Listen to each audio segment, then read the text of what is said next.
En este pequeño vídeo vamos a resumir las ideas más importantes del tema, de la revolución industrial. Vale, la revolución industrial es un cambio histórico terrible, con unas consecuencias sociales, económicas, que por eso se toma el nombre de revolución. ¿Cuándo empieza? Pues a finales del siglo XVIII. ¿Dónde? En Inglaterra. Se dice que es uno de los mayores cambios. ¿Por qué hay un cambio? Porque empiezan las máquinas. Hasta esa época las máquinas, a verlas las había, pero era solamente con la fuerza humana. A partir de ahora cambia todo. Vale, ¿cómo era la sociedad antes? Agrícola. ¿Cómo empieza a ser ahora? Pues urbana, más moderna. Hay una brecha entre el mundo rural y el mundo urbano, entre las zonas más desarrolladas y las menos desarrolladas económicamente. ¿Cómo eran antes las máquinas? Pues se movían con la fuerza de la naturaleza, el viento, el agua de los ríos, el viento del mar, ¿vale? Por ejemplo. Pero ¿qué va a pasar ahora? Que con las nuevas máquinas que inventa, por ejemplo, James Watt, ¿vale? El vapor de agua que se mueve por el carbón va a hacer que las máquinas produzcan muchísimo más. Vale, las máquinas antes con fuerza humana ahora van a ser por el carbón, por el vapor que genera esa agua calentada con el carbón. Vale, división del trabajo, un concepto que antes no existía. Cada trabajador, en función de sus conocimientos, va a desarrollar un trabajo muy específico, ¿vale? Entonces, según eso, según su preparación, tú vas a ir cobrando. No es lo mismo, pues yo que sé, gente muy preparada que trabajos menos preparados. El sueldo va a ir en función de ese concepto de esta época. La producción crece mucho por las máquinas, ¿vale? Por las nuevas máquinas, de tal manera que se produce mucho, bajan los precios de los productos y se van haciendo más asequibles cada vez para más gente. Vale, las primeras industrias, las más importantes, el algodón, ya hemos visto dónde, en Inglaterra, cuando, a principios del siglo XVIII, ¿vale? Las segundas, la siderurgia, básicas para los transportes. La siderurgia que se basa en el hierro, ¿vale? En la transformación del hierro para, por ejemplo, producir locomotoras que van a ser la base para tanto traer los productos, las manufacturas de un sitio a otro para venderlas, tanto como para transformar las materias primas, llevando, por ejemplo, el carbón a las fábricas. Vale, el transporte, pues lo que hemos dicho, cambia muchísimo. El ferrocarril, ¿vale? Las primeras locomotoras, Stephenson, a principios del siglo XIX, los primeros cambios en 1840, en ese dibujito, ya veis en 40 años por cuánto cambió, cuánto se desarrolló, por eso hablamos de revolución. El canal de Suez, un hito muy importante también, hay tecnología como para poder hacerlo, ¿vale? Cosa que no existía antes. La revolución continúa desde finales del siglo XVIII hasta la actualidad, ¿vale?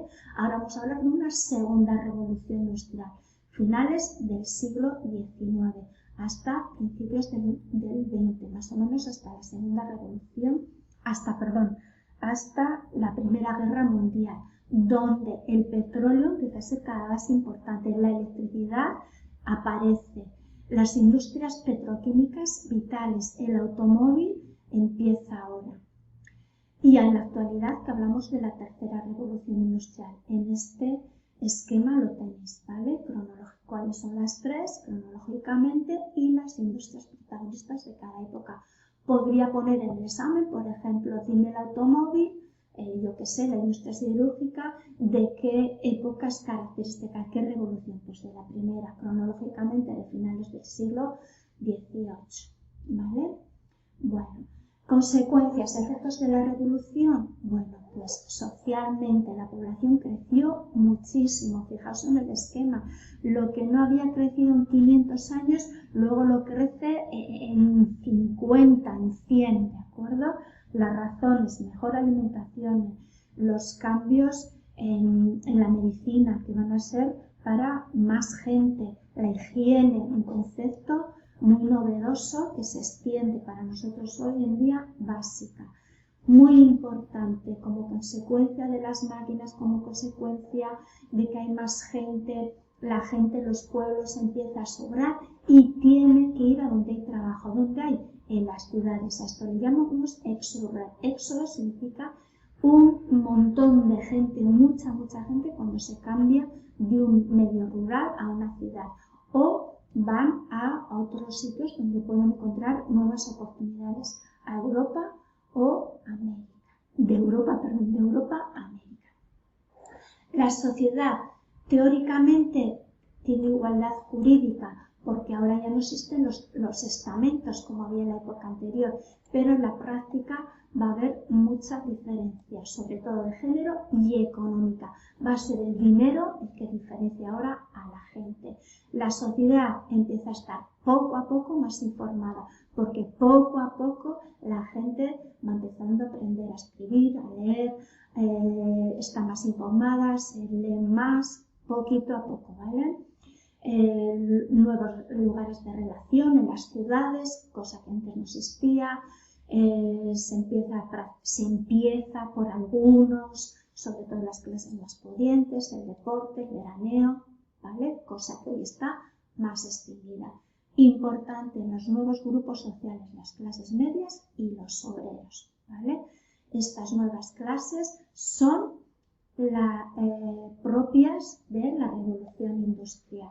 La aristocracia sigue existiendo y será importante siempre y cuando tenga poder económico. Si tiene don pero no tiene dinero, poco le vale, ¿vale?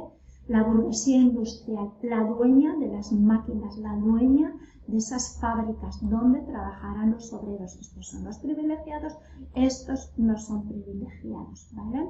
Y las condiciones laborales y condiciones sociales muy duras.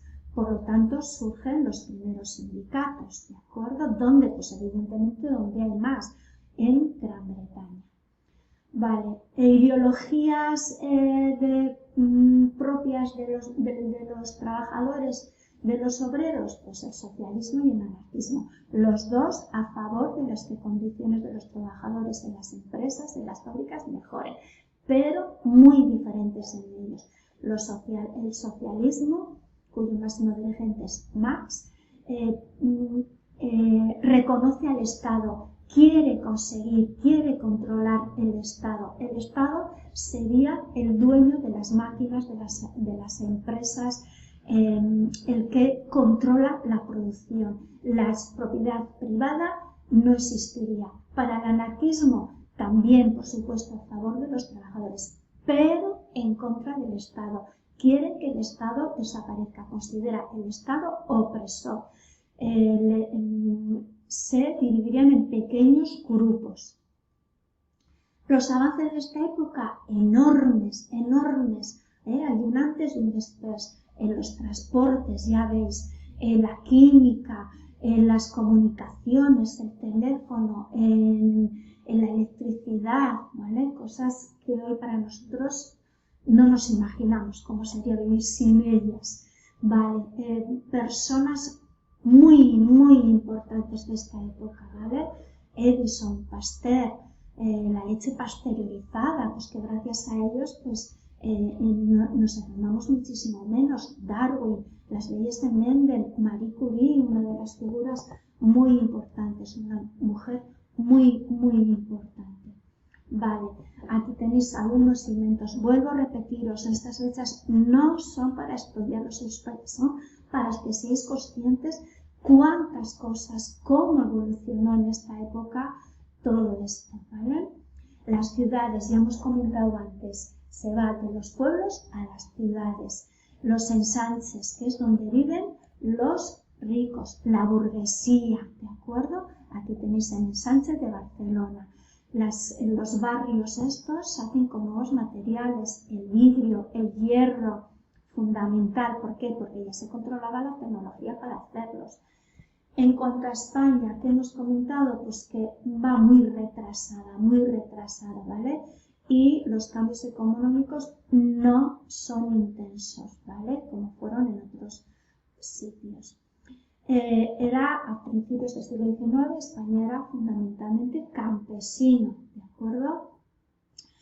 ¿Cuáles eran los problemas para que aquí la industria no avanzara?